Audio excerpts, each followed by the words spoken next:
हम बात करने वाले हैं कि एक टाइम पे जो बॉलीवुड इंडिया की पहचान हुआ करता था ग्लोबल लेवल पे, आज वो साउथ इंडियन सिनेमा से इतना पिछड़ता क्यों जा रहा है और आखिर ऐसे क्या रीजंस रहे हैं कि बॉलीवुड कैचअप भी नहीं कर पा रहा है साउथ इंडिया से। हम बहुत ही ज्यादा डिटेल्ड में इस वीडियो में समझने वाले हैं कि ये सारी चीजें शुरुआत कैसे हुई और कैसे साउथ इंडियन सिनेमा सिर्फ इंडिया में ही नहीं ग्लोबल हिट्स भी देने लग गया है, और आगे आने वाले टाइम में साउथ इंडियन सिनेमा के क्या प्लान्स हैं और वहीं बॉलीवुड कहाँ स्टैंड करता है और कैसे कैचअप कर सकते हैं इन सब चीजों को।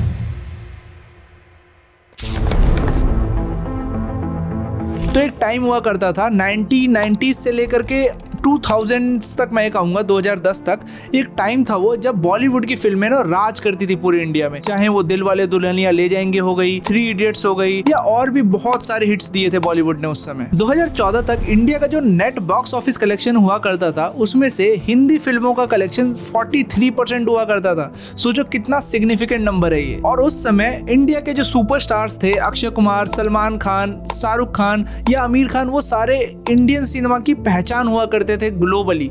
आज भी वो लोग हमारी इंडियन सिनेमा की पहचान है, बट आज साउथ इंडस्ट्री से भी बहुत सारे ऐसे हीरोज आ गए हैं जिनको ग्लोबली रिप्रेजेंट करा जाता है एज एन इंडियन सिनेमा। और इस समय की जो मैं बात कर रहा हूँ ना, 2014 से पहले इस समय बॉलीवुड को ही इंडियन सिनेमा माना जाता था, बट अब ऐसा नहीं है। बॉलीवुड ही बस अब इंडियन सिनेमा नहीं रह गया है, क्योंकि बॉलीवुड से भी ज्यादा अच्छा साउथ सिनेमा ने परफॉर्म करा है। तो अब देखते हैं साउथ सिनेमा ने कहां से उड़ान पकड़ना स्टार्ट करी।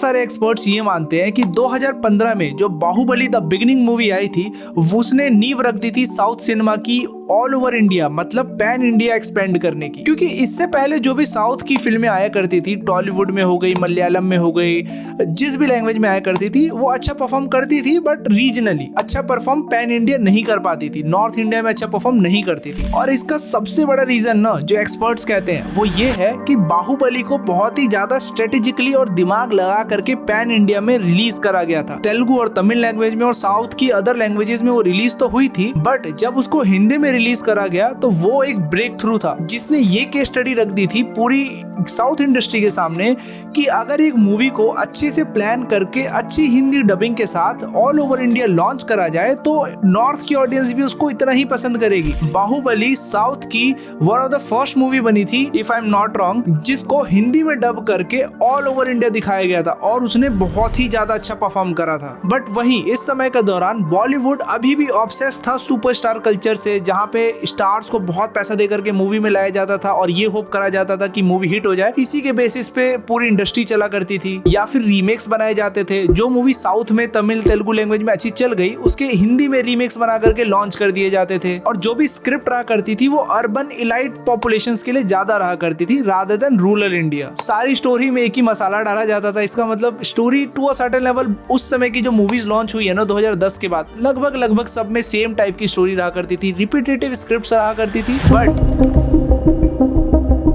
जब 2016 के आसपास जब OTTs का राइज स्टार्ट हुआ ना, तब वहां पे पता चला इंडियन ऑडियंस को कि एक्चुअली ग्लोबल सिनेमा में क्या मूवीज बन रही हैं। आई नो उससे पहले भी लोग देखते थे ग्लोबल सिनेमा कि वहां पे क्या मूवीज बन रही हैं, यहाँ क्या मूवीज बन रही हैं, बट जब OTTs का राइज होना स्टार्ट हुआ ना और मास पॉपुलेशन में ये चीज आई कि यार बाहर ऐसी मूवीज बन रही हैं, ऐसी क्वालिटी की मूवीज एनिमेशन बन रही हैं, बट इंडिया में जो स्टैंडर्ड था वो बहुत ही ज्यादा कम था, वहीं से एक्चुअली में बॉलीवुड का डाउनफॉल स्टार्ट हुआ और साउथ इंडियन सिनेमा का राइज स्टार्ट हुआ। क्योंकि साउथ इंडियन सिनेमा जो था ना, वो सिर्फ अर्बन इलाइट पॉपुलेशन को ही टारगेट नहीं कर रहा था, वो ऑल ओवर इंडिया को टारगेट कर रहा था। जैसे अब कांतारा मूवी देख लो, वो कोई अर्बन ऑडियंस को टारगेट करने वाली मूवी नहीं है, उसने वहां की कल्चरल रूट को पकड़ा और वहां से मूवी बनाई है वो। और 2015 के बाद से साउथ इंडियन सिनेमा एक के बाद एक हिट्स देने लग गया। जैसे बाहुबली 2 हो गई जिसने 1800 करोड़ कमाए ग्लोबली, या फिर RRR हो गई जिसने 1300 करोड़ कमाए ग्लोबली, KGF 2 जिसने 1200 करोड़ से ज्यादा कमाए ग्लोबली, और जो पुष्पा मूवी आई थी उसका हिंदी वर्जन तो कमाल ही था, मतलब उसने हिंदी बॉक्स ऑफिस को हिला के रख दिया था। अब हम आ जाते हैं 2019 में, और 2019 का अगर हम डेटा देखें तो हिंदी फिल्मों की टिकट 341 मिलियन सोल्ड हुई थी ऑल ओवर इंडिया, और वो 2022 में गिर के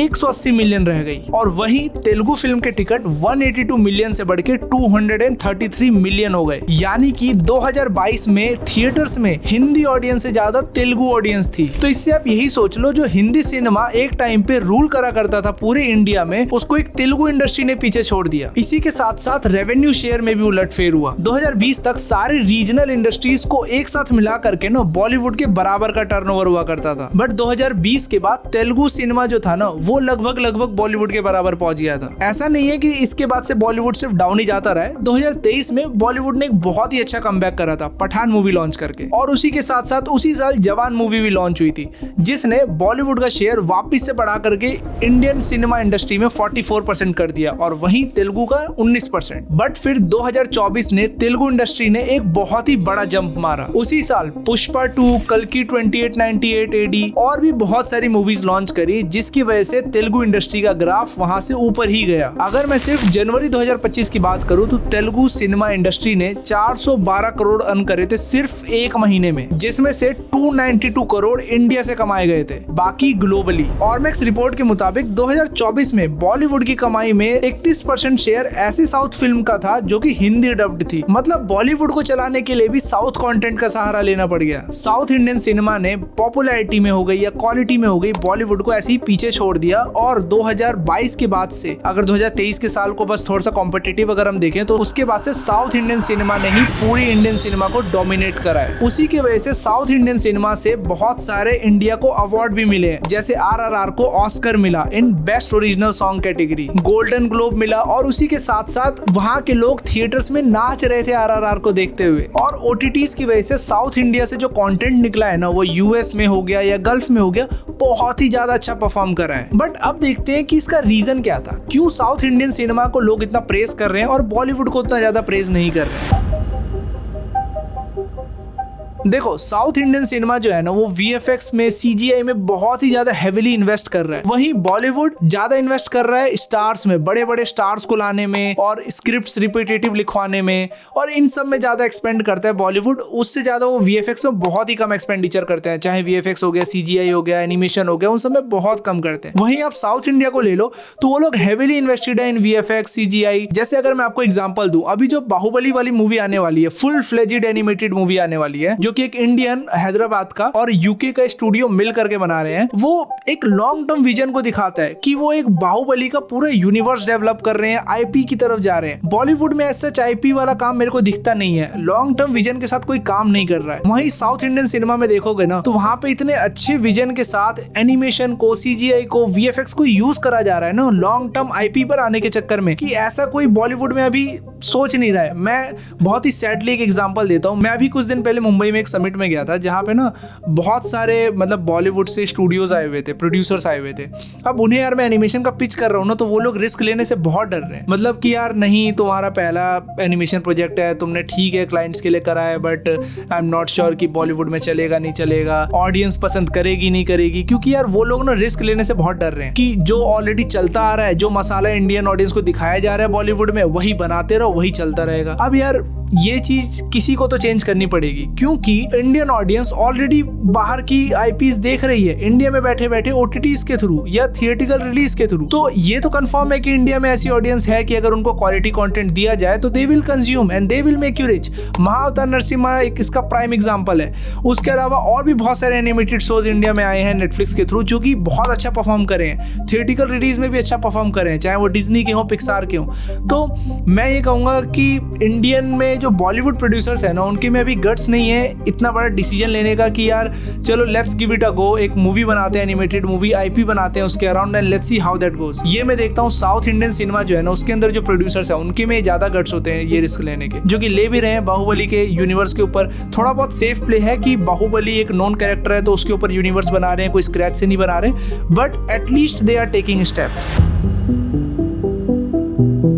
तो एक लास्ट पार्ट अगर डिस्कस करें कि बॉलीवुड को क्या अवॉइड करना चाहिए, तो रीमेकिंग अवॉइड करनी चाहिए, जो एक्सेसिव रीमेकिंग कर देते हैं साउथ इंडियन फिल्म्स को उठा करके। VFX वगैरह इन सब पे कम खर्चा करना, उसको अवॉइड करना, एनिमेशन वगैरह को, ये भी उनको अवॉइड करना चाहिए। फोकस करना चाहिए ओरिजिनल स्क्रिप्ट्स पे कि यार एक ओरिजिनल स्टोरी टेलिंग करें स्क्रैच से। अर्बन ड्रिवन स्टोरीज बहुत ज्यादा नहीं बनानी चाहिए कि सिर्फ इलाइट ऑडियंस के लिए बना दो, करण जौहर जैसे करते हैं, कि मोस्टली उनकी जो मूवीज होती है इलाइट ऑडियंस के लिए होती है। क्योंकि ठीक है कुछ परसेंटेज ऑफ लोग उससे मतलब रिलेट कर लेंगे, but you are serving all over India and even beyond that. तो थिंक वाइजली, जैसे कंतारा ने करा, अगर कंतारा भी बना दी जाती इलाइट ऑडियंस के लिए तो आई डोंट थिंक सो वो इतना ज़्यादा अपना पर्पस पूरा कर पाती या फिर वो सर्व कर पाती ऑडियंस के इंटरेस्ट को।